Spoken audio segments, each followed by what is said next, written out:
Good morning, students. Am I audible?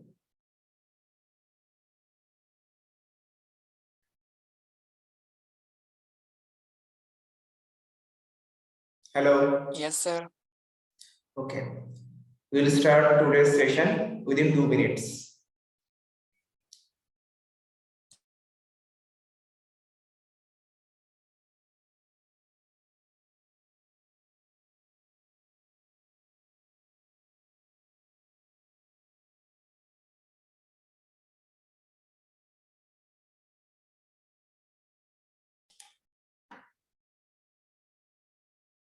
So, Happy New Year, all of you.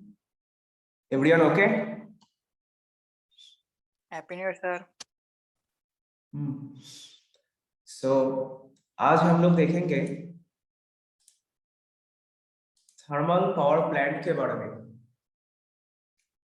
क्या है ये thermal power plant, कैसे काम करता है, यहाँ पर कैसे इलेक्ट्रिसिटी जनरेट होता है। So, tell me anything you know about this thing. तुम लोग बताओ कोई इसके बारे में क्या जानते हो, कुछ जो भी जानते हो शेयर करो।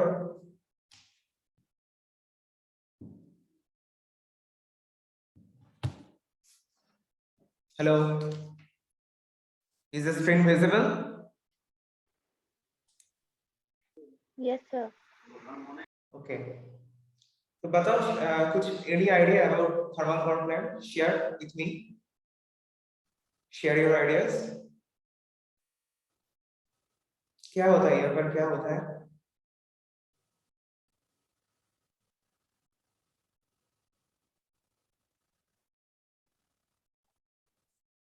आई am waiting for your responses.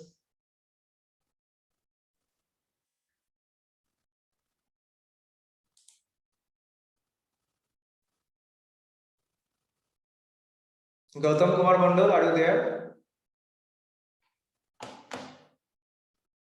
Gautam Kumar Mandal, please response.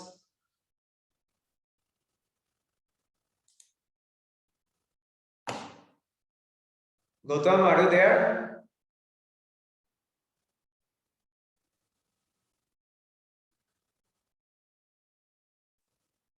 Anima Kumari,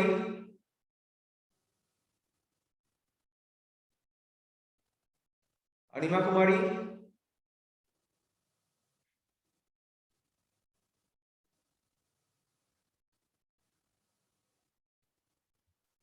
am I audible to all of you?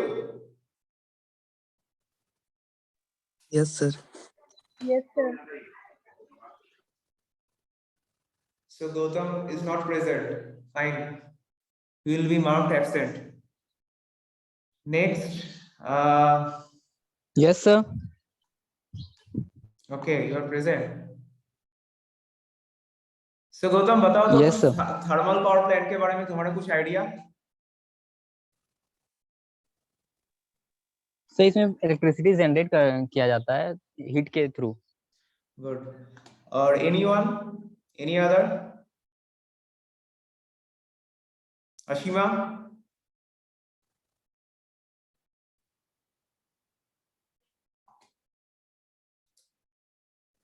Ashima, are you there? Juhi Kumari?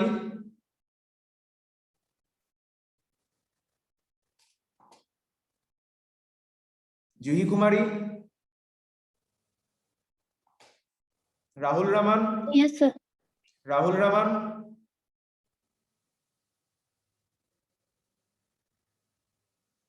Rahul Raman, are you there?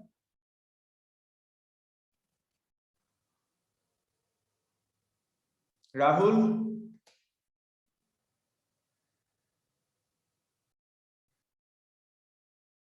Shaurabh Kumar? Shaurabh Yes, Kumar? sir. Okay. So Yes, sir. Rahul Raman is not present. सिर्फ mobile खोल के बैठे। Okay, so thermal power plant, यहाँ पर हम लोग क्या कर रहे हैं? We are going to produce electricity via heat energy. Okay, heat energy is getting converted into what? Into electrical energy. Okay, now सीधा हम लोग यहाँ पर हीट एनर्जी को इलेक्ट्रिकल एनर्जी में कन्वर्ट नहीं कर रहे हैं। हम लोग देखेंगे जब आगे आगे हम लोग जाएंगे इस स्लाइड में, हम लोग देखेंगे कि कैसे केमिकल एनर्जी हीट एनर्जी में कन्वर्ट हो रहा है, फिर हीट एनर्जी मैकेनिकल एनर्जी में कन्वर्ट हो रहा है, फिर मैकेनिकल एनर्जी इलेक्ट्रिकल एनर्जी में कन्वर्ट हो रहा है। ठीक है, so let us show you a figure. ये फिगर दिख रहा है तुम लोगों को? अंशु,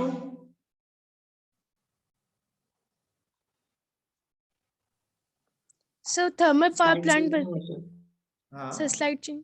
यस सर अभी हाँ, देखो ये फिगर थोड़ा अच्छे से देखो एक बार, ये फिगर अच्छे से देखो, उसके बाद अगला एक फिगर मैं दिखाऊंगा,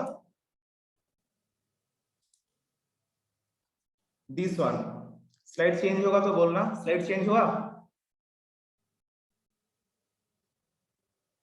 Yes, sir. अच्छा, सो ये दो फिगर तुम लोग अच्छे से देख लिए। अब यहां से क्या समझे, कुछ बताओ। Anything common, anything?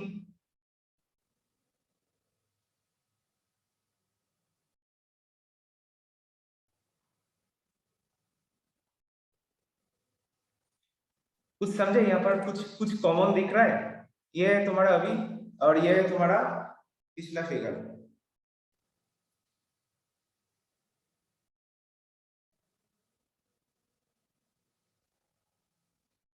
कुछ दिख रहा है यहाँ पर कॉमन, कुछ दिख रहा है?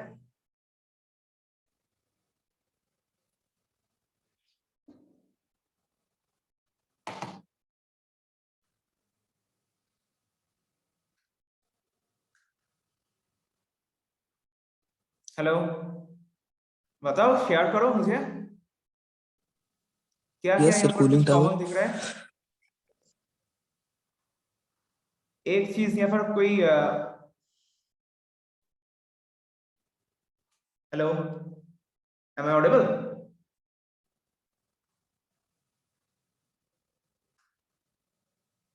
Yes, sir. ओके, देखो यहाँ पर तुम लोगों को वाटर बॉडीज दिख रहा है, रिवर? रिवर दिख रहा है? Yes, sir.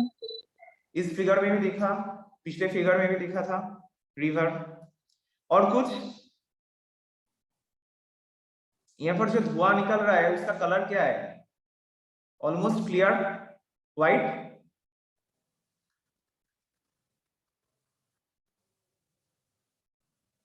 देखो यहाँ पर जो अगला फिगर हम लोग दिख रहा है, यहाँ पर भी देखो almost it is clear, almost white. यहाँ पर भी रिवर बॉडीज है,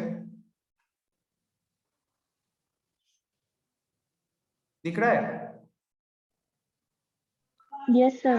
और मैं जो लिख रहा हूँ वो भी दिख रहा है, रेड पेन से, रेड कलर से।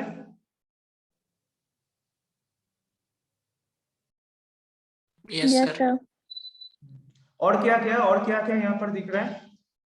Anything common in between two figures?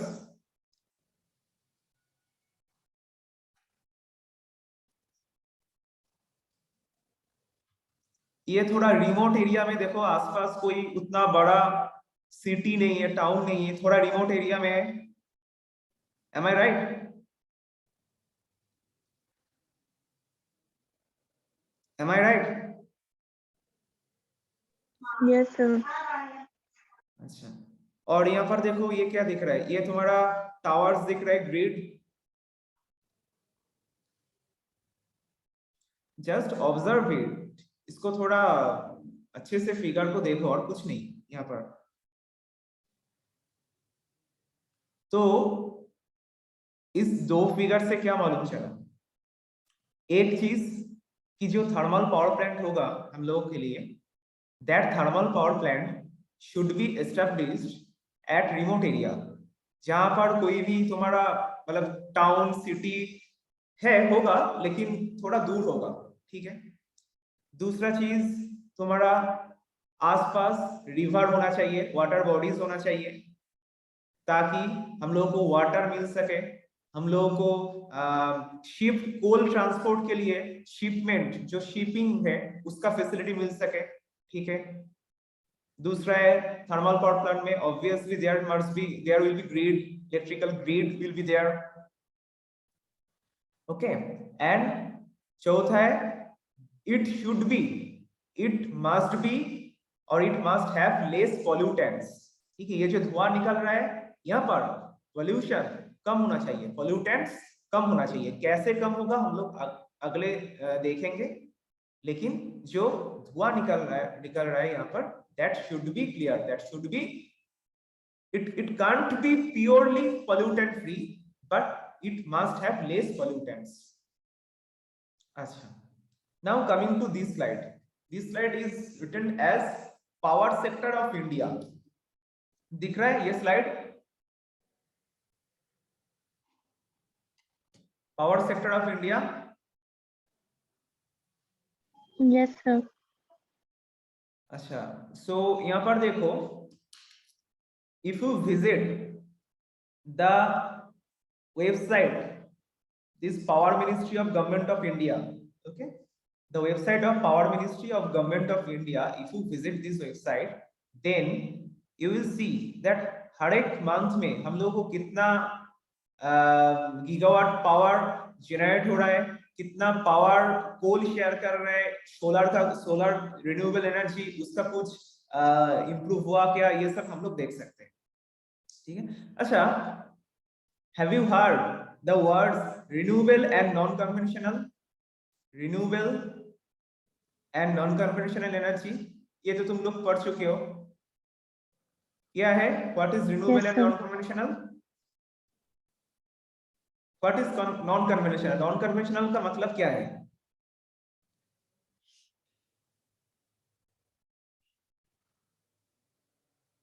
What do you mean by non-conventional? So, the energy generated by using wind, solar, hydro, tide. Good, but why is it called non-conventional? इसका हम लोग non-conventional क्यों बोल रहे हैं?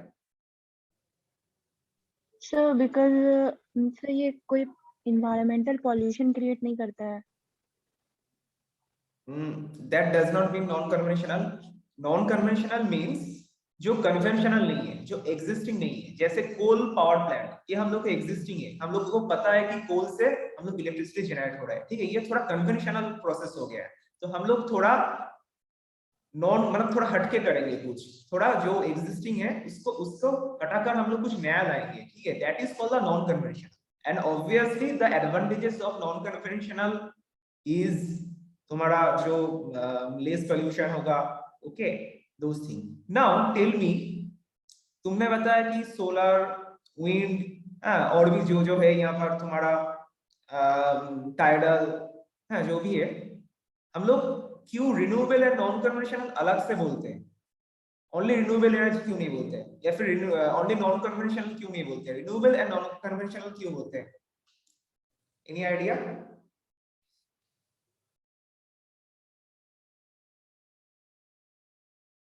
जैसे conventional हो गया मेरा thermal power plant, coal, by using coal. So एक रिन्यूएबल एंड नॉन कन्वेंशनल अलग से क्यों बोल रहे हैं? समझ में आया मेरा क्वेश्चन? सर आपका वॉइस बहुत ब्रेक हो रहा है। यहाँ पर थोड़ा इंटरनेट का इशू है। I am trying to say that why we are saying renewable and non-conventional अलग अलग से क्यों बोल रहे हैं?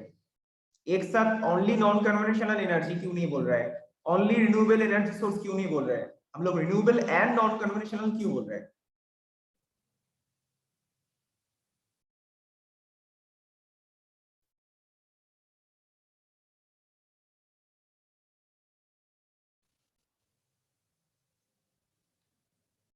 Renewable and non-conventional.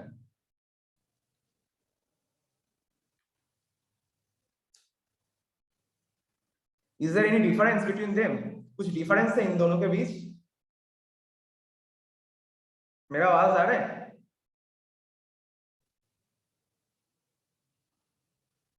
Yes, sir. बताओ इन दोनों के बीच कुछ डिफरेंस होगा, कुछ डिफरेंस है? एक एग्जांपल से पता चल जाएगा। एक एग्जांपल तुम बोलो जो जो रिन्यूएबल भी है और तुम्हारा नॉन कन्वेंशनल भी है। सोलर, कैन यू से solar is a renewable and non conventional?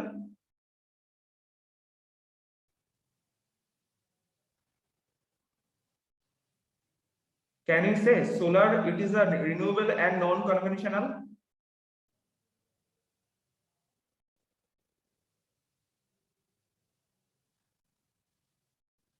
Hello.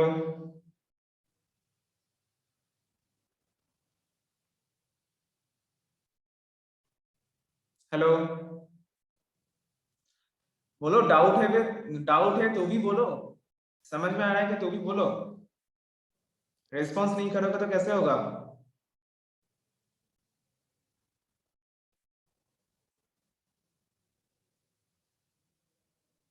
Hello, am I audible? Yes, sir. बताओ renewable and non conventional, can I say solar is the renewable and non conventional energy source? Solar के बारे में तुम लोग, renewable के बारे में तुम लोग पढ़े हो थोड़ा भी?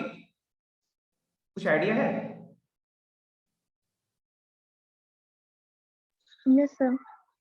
तो सोलर को क्या बोल सकते हैं हम लोग? Is it renewable and non conventional energy source? Solar तो ऑब्वियसली रिन्यूएबल होगा ही, Yes, sir. क्योंकि Yes, sir. सोलर तो ऑब्वियसली रिन्यूएबल होगा ही, क्योंकि ये ऑब्वियसली हम लोग को सन दे रहा है, ये खत्म नहीं होने वाला है, ठीक है। Again it is non conventional because it is not conventional, ये धीरे धीरे आगे जाके कन्वेंशनल होगा, अभी तक ये नॉन कन्वेंशनल ही है, ठीक है। सो ये हो गया एक renewable and non conventional. Now मुझे एक एग्जांपल दो व्हिच इज रिन्यूएबल, मुझे एक एग्जांपल दो which is renewable but conventional, which is renewable but conventional. Sir, hydro. Good, hydro. It is renewable but conventional. Okay. Actually मैंने ये part थोड़ा discuss कर लिए क्योंकि आगे जाके तुम लोगों का इंटरव्यू में ये काम आएगा, क्योंकि ये इंपॉर्टेंट क्वेश्चन है कि रिन्यूएबल एंड एक सब्जेक्ट होगा, तुम लोगों का एक सब्जेक्ट है रिन्यूएबल एंड नॉन कन्वेंशनल करके। ये पूछा जाता है कि व्हाई हम लोग ओनली रिन्यूएबल एनर्जी क्यों नहीं बोल रहे हैं, ओनली नॉन कन्वेंशनल क्यों नहीं बोल रहे हैं, व्हाई हम लोग इसको अलग से क्यों renewable and non conventional energy करके एक टॉपिक अलग से डाल रहा है। तो इसके लिए हम लोग थोड़ा डिस्कस कर लिए। यहाँ पर देखो इस स्लाइड में अप टू 30/11/2021 इसका जो कोल का पोर्शन है टोटल शेयर वेरी हाई 57.1, ठीक है। गैस एंड डीजल का भी है थोड़ा। उसके बाद तुम्हारा आ चुका है रिन्यूएबल एनर्जी सोर्सेस, जिसमें hydro, wind, small hydro, large hydro, all the share percentage of share in the install capacity of generation, कितना परसेंटेज ये शेयर कर रहा है, ठीक है। Those numbers are very much important and you should be aware of the latest value। जैसे यहाँ पर 30/11 तक है, उसके बाद आगे कुछ अपडेट हुआ क्या, ये सब तुम लोग को इस वेबसाइट में देखते रहना है हमेशा, क्योंकि ये सब परसेंटेज, जैसे कोल का परसेंटेज कितना है very important, total fossil fuel का परसेंटेज कितना है this 59.9% up to 30/11, it is very important। Next, what is the percentage of hydro and wind and what is the percentage of renewable energy sources, ये बहुत important है, ठीक है। उसके बाद इसी वेबसाइट में तुम लोगों को मिल जाएगा कहां पर renewable energy source, hydro energy source ज्यादा होता है, कौन सा स्टेट में सोलर ज्यादा है, ये सब मिल जाएगा। So please visit this website. Now before going into the thermal power plant or coal power plant specifically, we will discuss about something like thermodynamic cycle, जो तुम लोग क्लास 12, 11, 12 में पढ़ चुके हो, ठीक है, या फिर क्लास 10 में भी पढ़ सकते हो। Thermodynamic cycle. Now can you tell me what are the various laws of thermodynamics? कितना लॉ है थर्मोडायनामिक्स में? कितना लॉज है? Laws of, wait a minute,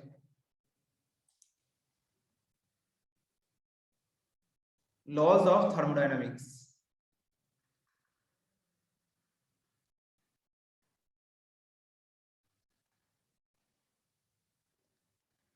यहाँ पर थर्मोडायनामिक्स में टोटल टोटल 4 लॉ है, ठीक है। One is called the zeroth law, zeroth law. Second is called the, let me change the colour,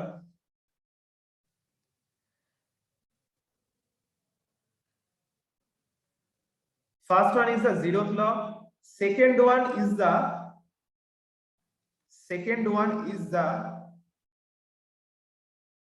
first law of thermodynamics.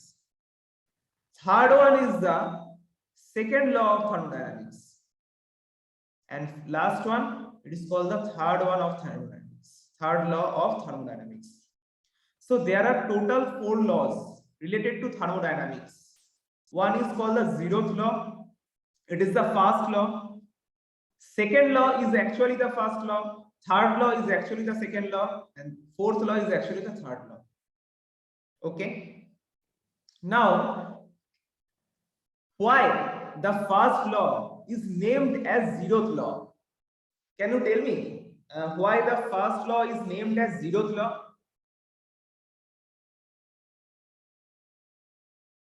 इसको zeroth law क्यों बोला जाता है? Zeroth law, why it is called zeroth law?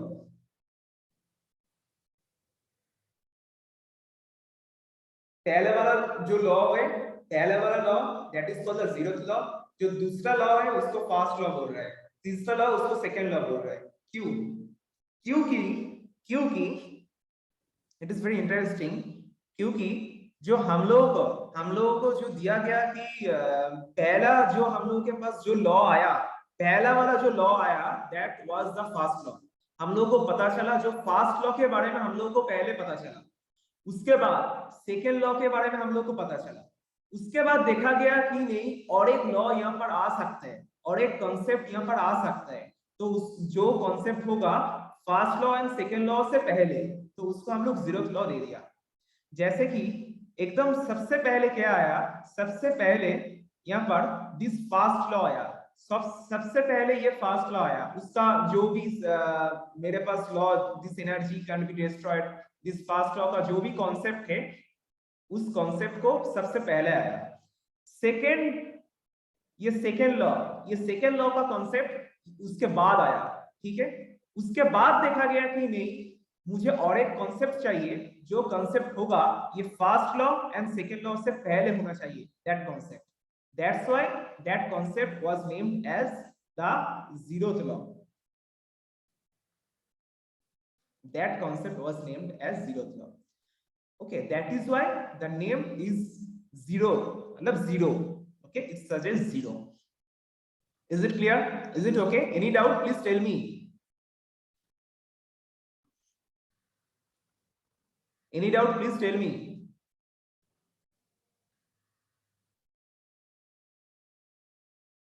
Sir zeroth law फिर से repeat करिए ना। हाँ, मैंने जीरोथ लॉ नहीं बताया, मैं जीरोथ लॉ बोला कि उसका नाम क्यों जीरोथ लॉ आया, उसका नाम क्यों जीरोथ लॉ आया, क्योंकि दैट लॉ, ये जो जीरोथ लॉ है, देखो सबसे पहले मेरे को दिया गया फर्स्ट लॉ, सबसे पहले, that is why this name suggest as first. Second मेरे पास आया second law, that is why this name suggest second. But उसके बाद देखे कि नहीं, इस दोनों लॉ से पहले, इस दोनों लॉ का जो कॉन्सेप्ट है, ये दोनों लॉ का कॉन्सेप्ट ठीक से वैलिड नहीं हो पा रहा है, उसके लिए मुझे और एक लॉ चाहिए, उसके लिए और एक लॉ मुझे चाहिए। जो लॉ हम लोगों को दिया गया कि जीरोथ लॉ, कि इस दोनों के पहले मुझे एक कॉन्सेप्ट चाहिए, दैट मींस द टाइम, मतलब ये जो जीरोथ लॉ आया ना, इसका time first law and second law से बाद आया, zeroth law first law and second law से बाद आया, ठीक है, लेकिन इसका कॉन्सेप्ट ऐसा है कि मुझे first law and second law से पहले जानना होगा, ठीक है, मतलब जीरोथ लॉ आया फर्स्ट एंड सेकंड लॉ के बाद, बट उसका कॉन्सेप्ट ऐसा है कि मुझे first law and second law से पहले मुझे जानना, ठीक है। इसके लिए अभी हम लोग जो लॉज ऑफ थर्मोडायनामिक्स बोलेंगे सीखेंगे, उसके फर्स्ट लॉ मुझे सीखना पड़ेगा कि zeroth one, this zeroth law, this comes after the first and second law, this zeroth law comes after the first and second law, okay. Now इसका कॉन्सेप्ट क्या है हम लोग देख लेते हैं। इसका कॉन्सेप्ट क्या है, यहाँ पर देखो जो लिखा गया, if two bodies are each in thermal equilibrium with a third, they must also be in thermal equilibrium with each other. Now क्या बताया गया हम लोग देखते हैं अच्छे से, एक second,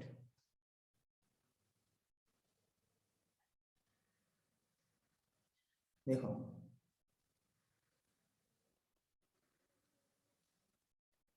zeroth law. Now note down, this zeroth law tells us about the thermal equilibrium. Thermal equilibrium. It tells us about the thermal equilibrium. Now ये thermal equilibrium क्या है देख लेते हैं, and why is it called, इसको क्या क्यों पहले जानना होगा, first law and second law से पहले मुझे ये जानना होगा, ये भी देख लेते हैं।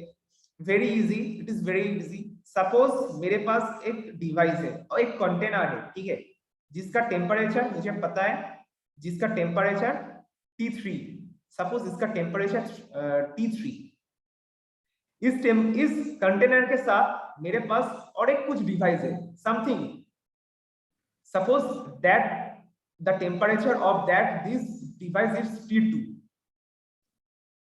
ठीक है, हेलो मेरा साउंड आ रहा है? Yes sir.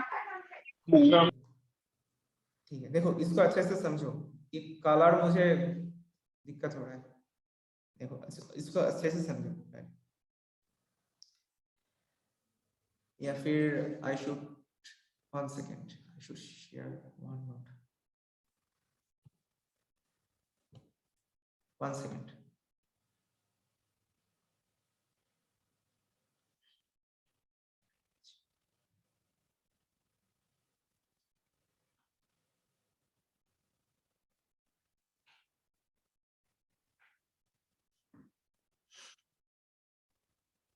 देखो व्हाइट कॉपी दिख रहा है? Yes sir. हाँ, जीरोथ लॉ, देखो मेरे पास एक कंटेनर है, समथिंग, कुछ भी कंटेनर कह सकते हो या कुछ भी एलिमेंट है, मेरे पास कुछ भी चीज है, ठीक है, जिसका नंबर मैंने दे दिया 3 और इसका टेम्परेचर है T3, ठीक है। इसके साथ ही कनेक्टेड कुछ और एक दूसरा एलिमेंट है, उसके साथ ही कनेक्टेड मेरे पास दूसरा एलिमेंट है, suppose it is 2 and its temperature is T2, और इसके साथ और एक चीज है मेरे पास, that is suppose 1, that the temperature of this thing is T1, okay. Now if I tell you that the temperature of T1, the temperature of one element, that is this element, the temperature T1 is equal to temperature of this element T2, if I tell you this thing, and if I tell another thing, the temperature of this T1 and temperature of this T3, the 3 element is equal, okay, T1 and T2 equal, T1 and T3 equal, so can we say T2 equals to T3? Can I say this?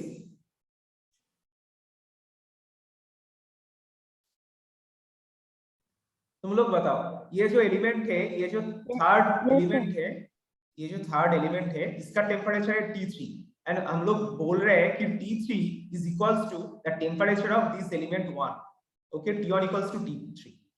Now I am saying that the temperature of this T1, ये पहला वाला element इसका और ये दूसरा element इसका temperature same है, तो क्या मैं बोल सकता हूं यहाँ पर कि ये दूसरा एलिमेंट एंड तीसरा एलिमेंट का टेम्परेचर सेम होगा?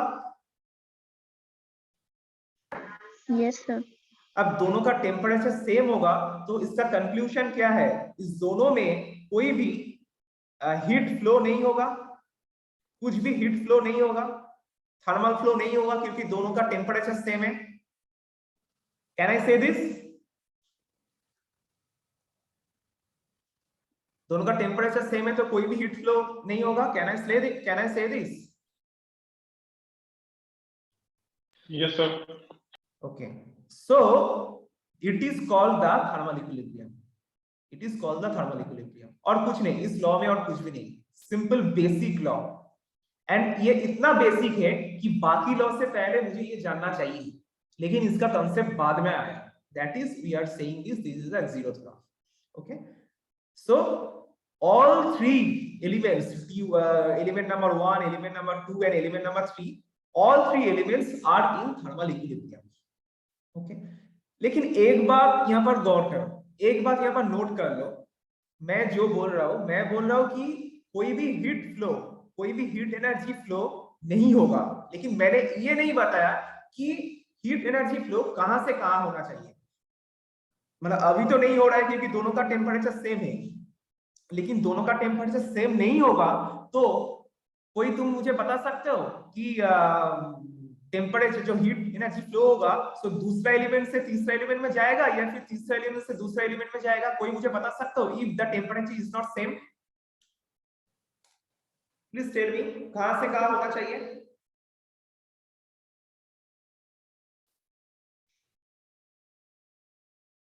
कहां से कहां होना चाहिए temperature flow? If the temperature is not same और if this T2 is not equal to T3, the temperature of two elements are not same, then heat transfer कहां से कहां होगा? 2 से 3 होगा या 3 से 2 होगा? Please tell me. सर 2 से 3 होगा। क्यों? तुमको कैसे पता चला? बोलो बोलो, कोई दिक्कत नहीं है, बोलो, जो भी मन में आ रहा है बोल लो। 2 से 3 होगा या 3 से 2 होगा? क्या होना चाहिए? टेम्परेचर फ्लो कहां से कहां होना चाहिए? बताओ, कोई और बताओ मुझे।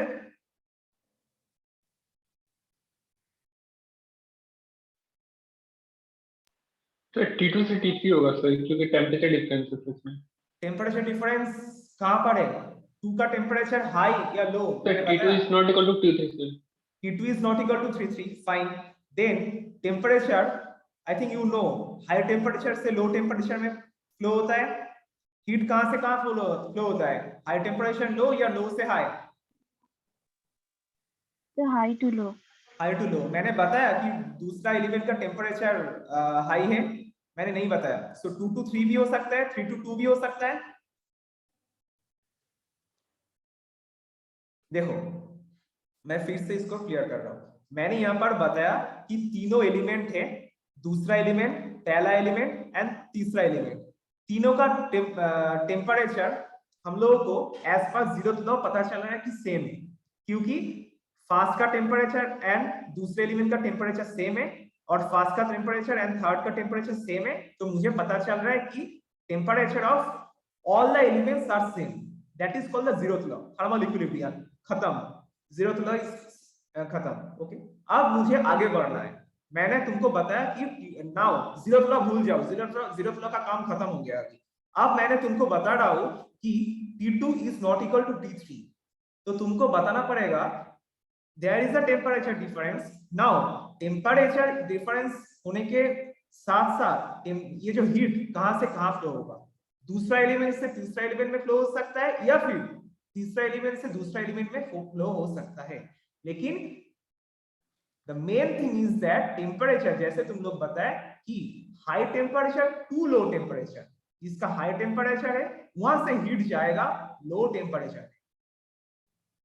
सपोज तुम्हारा दूसरा एलिमेंट का टेम्परेचर हाई होगा, देन हीट ट्रांसफर होगा दूसरा एलिमेंट से तीसरा में।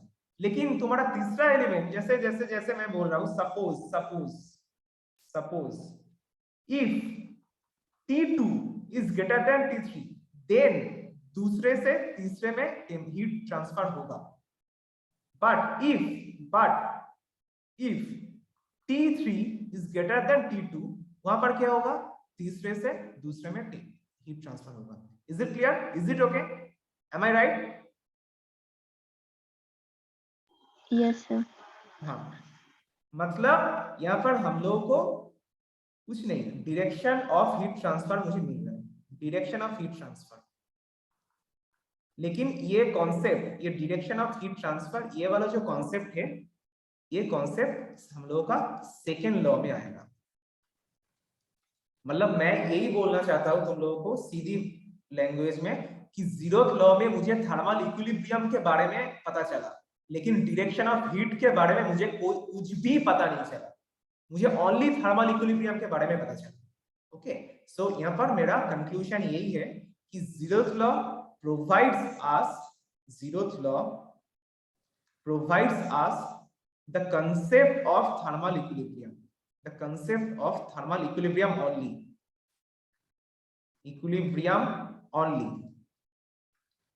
It does not provide the direction of heat transfer. The second law of thermodynamics, it provides the direction of heat transfer.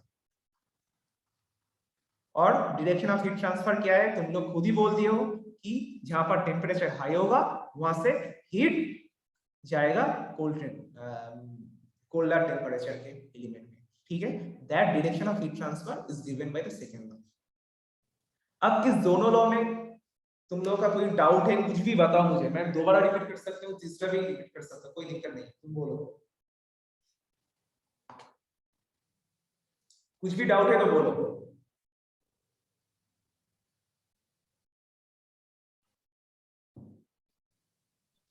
Sir second law एक बार repeat कर दीजिएगा। हाँ, देखो सेकेंड लॉ, मैंने लॉ को नहीं बोला, मैं उसका कॉन्सेप्ट बोला हूँ। सेकेंड लॉ क्या है, तुम ही बोलो कि जो हीट ट्रांसफर होगा कहां से कहां होगा। सपोज